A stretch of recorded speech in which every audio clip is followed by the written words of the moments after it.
Hello, I'm Soycat, and British politics is about to change forever, and where better to see that than a Welsh by-election where all three of the main parties, Lib Lab Con, are not in first or second place, instead being in sixth, third and fourth place respectively. This, as you can see, leads to one of the further right parties, Reform, and one of the further left parties, Plaid Cymru, being first and second, and current opinion polling suggests that it's just a two-horse race between them, which is notable because this seat isn't one which is crazy prone to voting for, out there parties. Indeed, they have a beautiful castle. I visited it last weekend. That's actually how I found out about this by-election. And what's interesting is at the last election, they had this Labour and Conservative Party dominance that resulted in 63% of the vote between them, but that has now fallen to 16%. That is a huge fall that has shown that people are not, voting for one of these two parties because they, specifically want these, but they can't. People are voting for one of these two parties because they want to show their voice in some more extreme way than before, and this website is Labourlist, so they're very pro-Labour. Even they make the point that is like, yes, while Labour's 100-year unbeaten record is likely to be coming to an end, this is actually even more dire than that, because if it's replicated nationally, it will see the end of over 20 years of Labour Welsh government dominance, with Reform or Plaid likely the party of power in 2026.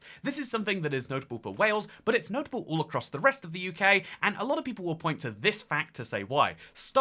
Keir Starmer, the current Labour leader, is the least popular Prime Minister on record. That is according to polling, which shows that he's managed to get a lower net satisfaction poll, that is to say people who believe he is a good Prime Minister, minus people who say he's a bad Prime Minister. Usually keeping that in the low positives is impressive, but he's at minus 66. The majority of people responding to a poll about Keir Starmer say that he is doing a bad job, that they are not happy with the job that he is doing, and this is something that is notable because it's not that he is the worst Prime Minister on record. I know that's a controversial take that I'll drop here in the middle of the video. As someone who didn't vote for him, I do believe that he is just another one in a continuous series of what you might describe as fairly similar Prime Ministers, but also has done a lot of things, not all of them terrible. But I think that the biggest reason that this is happening is that at the last election, we kind of had the start of a fragmentation in our politics. Usually in a political election, such as say 2019, the one before that, about 82% of people vote for one of the two major parties.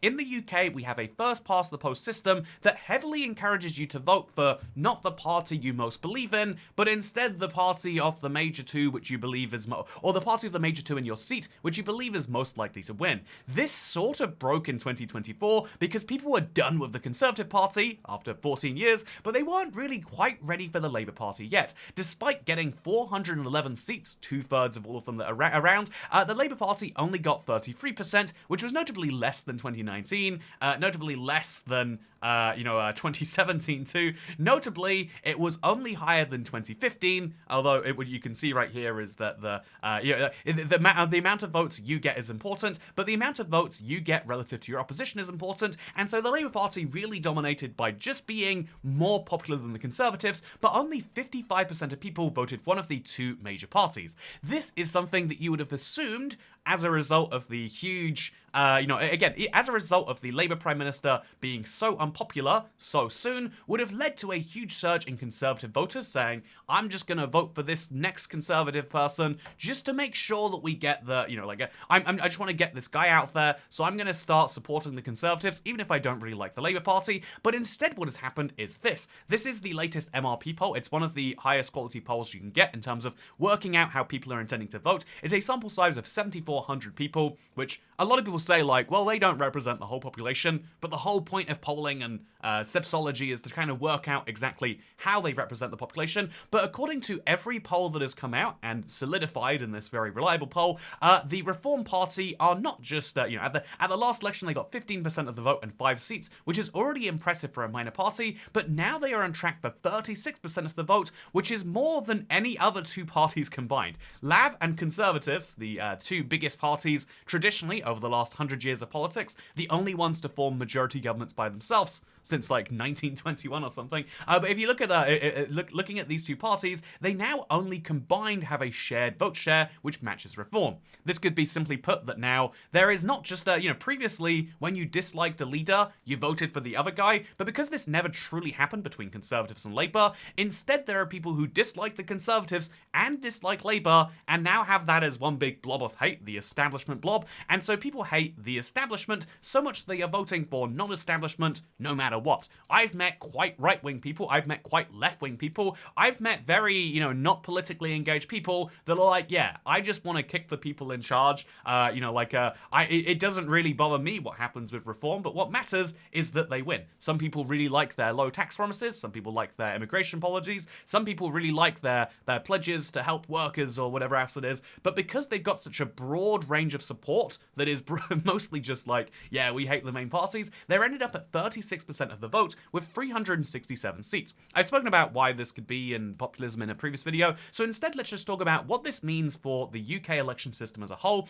because this is what the electoral map would look like based on this polling. As you can see, it would actually lead to a Reform UK government, which would make the non-establishment party literally into the establishment in a really fascinating way. But what's really interesting about this is that there are 7 parties in real contention for seats here, and or rather 6 parties nationally, and you could say an extra one if you live in Scotland or Wales, because there's Labour and Conservatives, the two traditional parties. The Liberal Democrats have existed as a third party for a long time. They had a big resurgence at that last election, getting 12% of the vote and 72 seats. But what's notable is the fact that, like, okay, yeah, there's the 3 big parties, and then also there is the Green Party, who are having a big resurgence under their new leader, who has pledged to be a leftist populist. Genuinely, he has said that, and that is a stance that is working out. So the Green Party are going to see a rise in their amount of votes and seats, or rise in the amount of seats, if not votes. There is the brand new Your Party, which was set up by former Labour leader Jeremy Corbyn. And then there is, if you live in Scotland or Wales, the Scottish Nationalists or the Welsh Nationalists, Plaid Cymru, as they call them there.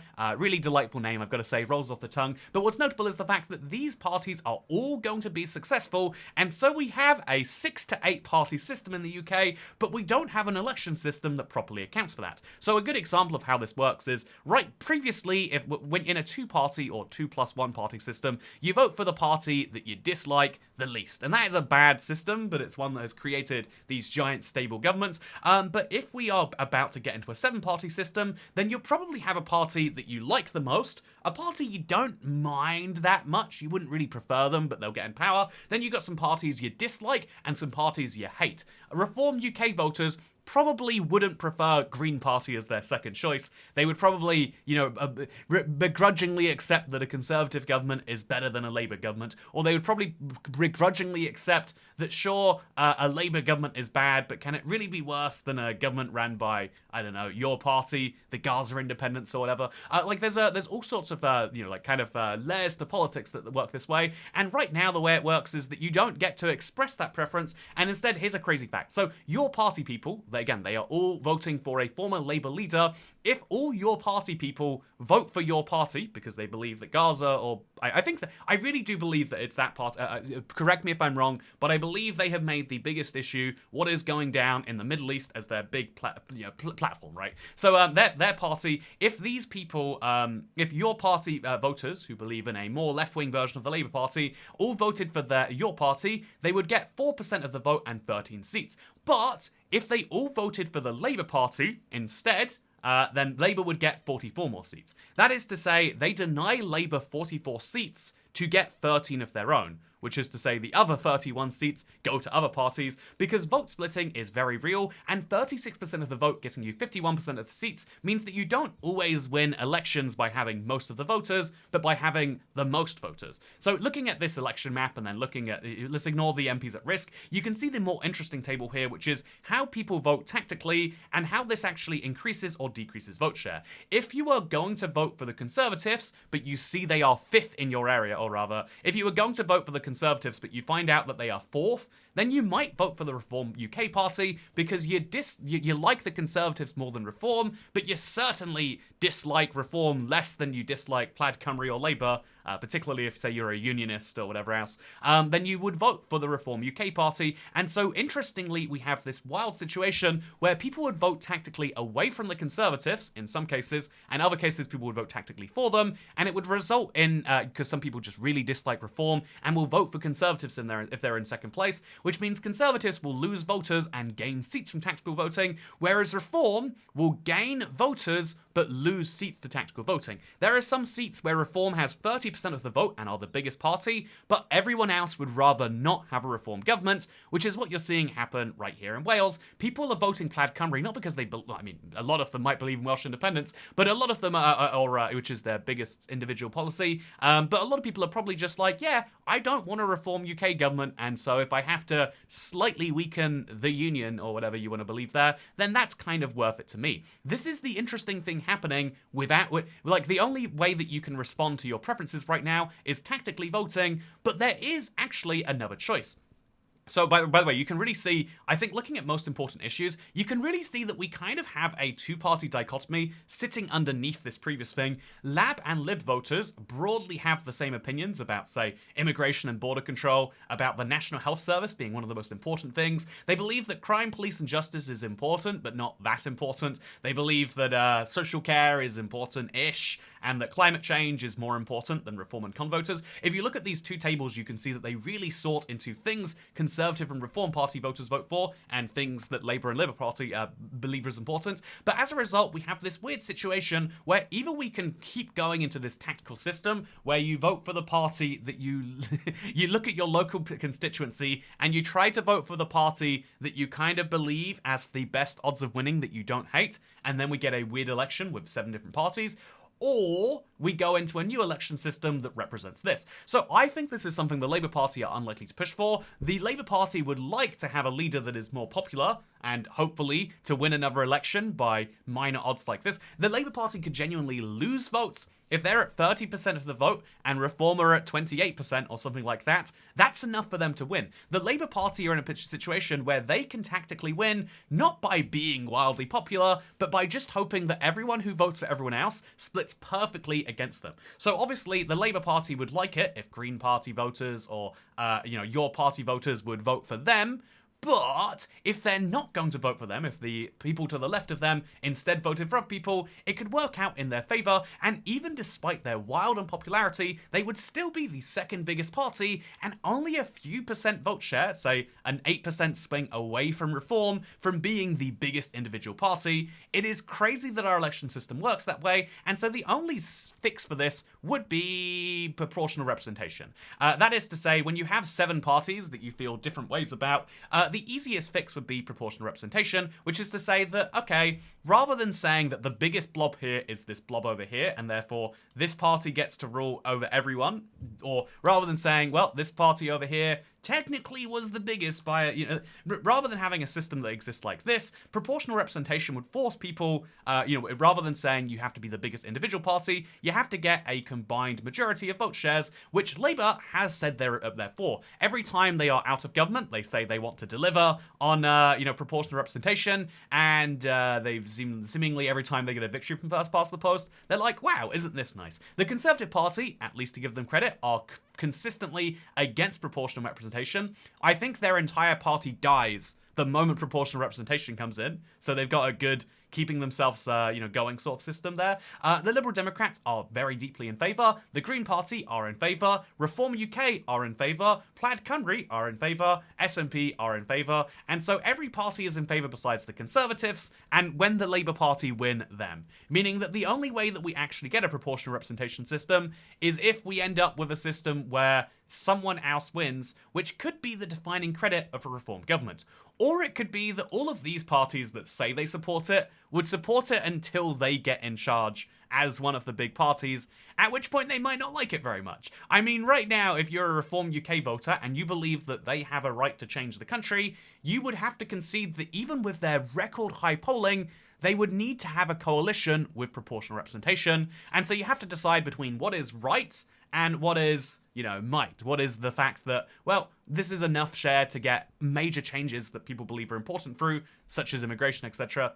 I think it's an interesting debate because ultimately, first past the post is a bad result for the voter individually, because you vote for the least bad option in your seat or nationally, and it's a good result for a government that allows them to be stable, whereas proportional representation is a good result for the individual, but a bad result for the biggest party, and therefore a bad result for the government. And so will this change? I think now is our biggest bet. As someone who would like to see at least proper moves be made towards that way, I think now's our best chance. But also, it's 2025, and the next election is not due until 2029. Yeah, 15th of August 2029.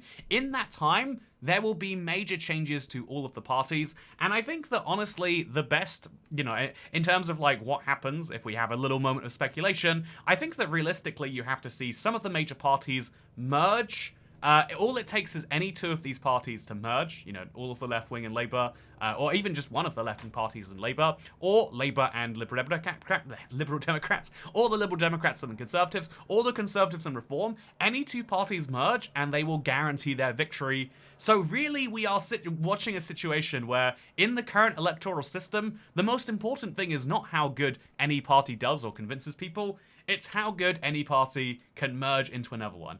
We have seen the Liberal Democrats. You might not know this, but like the reason they're called Liberal Democrats is because there used to be a party called the Liberals, and then there was parties called the SDP, which split from the Labour Party, which merged with them, or rather had an alliance with them. And then after that alliance went kind of well, they came together to make the Liberal Democrats. Liberal for the Liberal Party, Democrats for the Social Democrats. And so we could see another remerger of the Liberal Democrats and at least some of the Labour Party, or we could see it go one of the other ways. I think what is more likely is Conservatives and Reform are going to merge at some point, creating a near unbeatable 2029 coalition. But yeah, ultimately, it doesn't actually matter that we have the least popular Prime Minister on record. It doesn't really matter that the Welsh government is gonna be temporarily out of the Labour hands, because what really matters is what happens in the next 5 years and how that affects people's voting decisions. Can the Labour Party convince people to at least, if not vote for them, to vote for another major party? Or will Reform be a powerful voice that continues for the next 5 years? We'll have to wait and see, I guess. With that said, though, I hope you all enjoyed this video. Hope you found it interesting. And as always, if you want to get, I found a fun site. It's called Graphtreon. You can see my, if you don't believe in tipping some money via Patreon, it's one of the best ways to buy me kebabs. Doesn't improve the quality of these videos at all. If you don't believe in tipping for that reason, you can see that there's this like video rank. And so if you want us to be a higher ranked Patreon, then give me some money. That's the real thing I'm going for here. But yeah, you can actually search anyone on this, see how much they earned historically over time. It's pretty cool. Like you can see like, oh yeah, people started supporting the Patreon in 2022 and it dipped a little bit, went up a little bit, went down a bit more there. Is that something that can or should change? Only you can decide. Thank you for watching, and second channel, don't care. Goodbye.